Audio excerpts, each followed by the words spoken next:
Hello and welcome to this video presentation. My name is Paul Brett.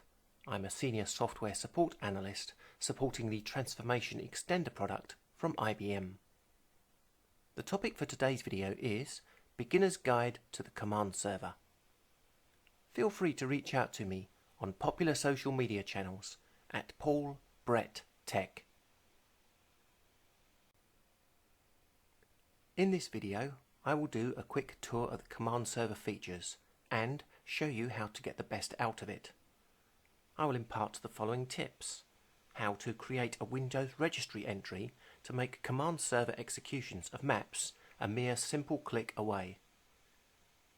I will share easy to use and very useful command line options and explain them.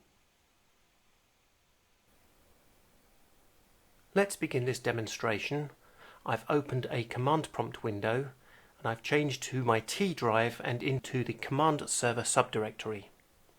Over on the right you can see I have Windows Explorer open at that same directory, and I have 4 files in there, including an input file ready for my compiled map Extender.mmc. Now by default the command server is not in my path, so if I try to run it, it will not work. To add the command server to my path, I need to change the path variable. To do this, I use set path equals and point to my installation and add semicolon %path% to the end. This will prepend the Transformation Extender directory to the current path variable. Now I can successfully call the command server. So let's actually run that with the map. If I run it on its own with no overrides, the map is executed. You will briefly see some temporary files appear on the right hand side. Then when the map is finished, output.txt will remain and the command server window remains open, telling you map completed successfully. And I can close that. So one of the first overrides I want to talk about is -bi. -b closes the command server window when finished, and the I tells it to only close it if it's successful. So if I run this again, you will see that the map runs, temporary files appear, and then when it's finished, the command server window closes automatically. Now this is a very handy command, and as such I've added it to my double click feature. When I double click a map, it executes the map in command server and adds the -bi for me automatically. So how did I do that?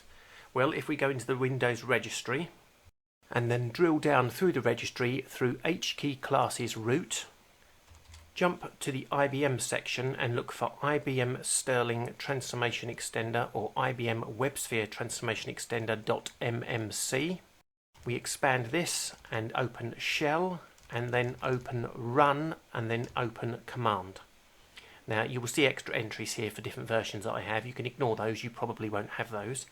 But under run, under command, under default, you will note that after the command server binary has been expressed, complete with the full path, as you see I have 9 here, we have %1, which is in single quotes. Now this is not the default. Normally these single quotes are not there, but they are required because your path to your map may include spaces, and it's the only way to guarantee this -bi that I've put on the end will be read correctly.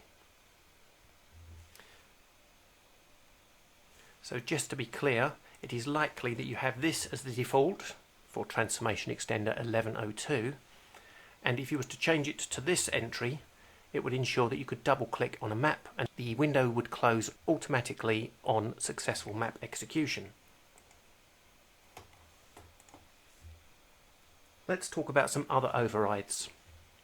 When I run the map, you will note some temporary files appear, test1.fnl, test1.io1, while the map is running.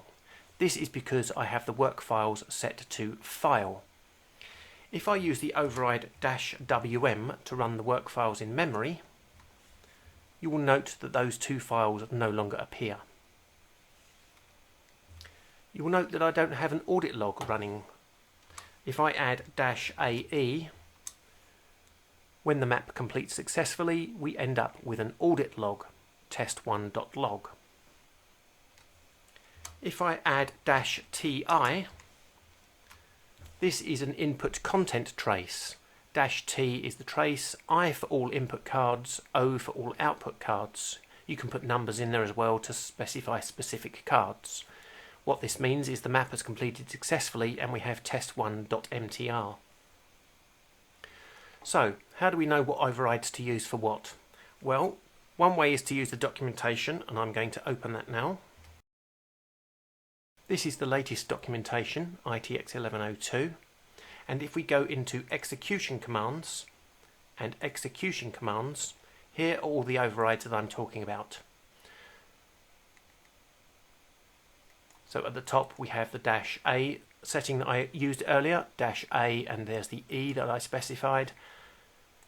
Down at the bottom we have -workspace, -W, where I use -WM, and here we have the map trace commands, -T, I, O, etc. There's another way to work out what command you want to use. If I was to fire up the integration flow designer, start a new document, choose the server as local and the execution mode as command, click on the green icon and drop it on the canvas, pick my compiled map. Once the green icon is on the map, I can right click, choose Edit Launcher Settings. Any settings I make to here, I can then get the appropriate overrides for. So for example, if I decide to go for map audit and turn it on, say that I want the summary audit always. Let's also turn on the burst audit. Change the audit location from file directory map, file name default, to file name unique. Let's turn on the map trace. Let's go for switch on and for input content trace all, rules trace all, and summary content on. And let's also change the workspace from file to memory. Click OK. So all of those overrides I've chosen with this GUI, I can then choose from the system menu, generate, type in any name I want. I'm going to go with temp.txt. That's generated a file. If we have a look at that file, it will contain all of the overrides I need to put in the command line to do all those options that I specified using the GUI. So we've got our audit execution commands there, we've got our trace settings there, and we've got our work memory there. So I can type those in at the command line instead and get the same thing. If you're struggling to remember what's the exact combination to use to get the options that you want, use the integration flow designer to choose them, then from the system menu generate this file and just have a look at them. Sometimes quicker than looking up in the documentation. We can do the same commands on the Linux platform. I'm going to open the Linux platform now. On the Linux platform we don't have to manually set the path variable, but we do have to run the setup script for the version we'll be using. So there's my setup script for ITX 10.121. Here's my directory. As you can see, I have an input file and I have a map file. Let's run the command server binary on that. File name is slightly different from the Windows version. There's no 64.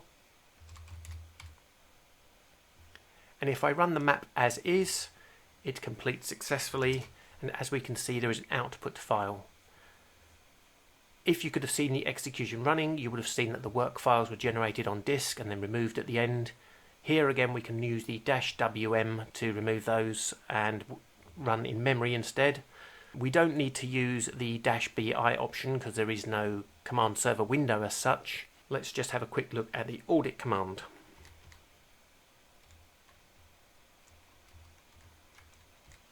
Here's a different audit execution command. I'm saying that I want a unique execution file and I want it to be printed in the current directory. So here we have a file that starts with MER, ends with .log. It's a unique file and it's been sent to the current directory. Let's remove that for a moment. And let's run the command one more time. This time with a trace option.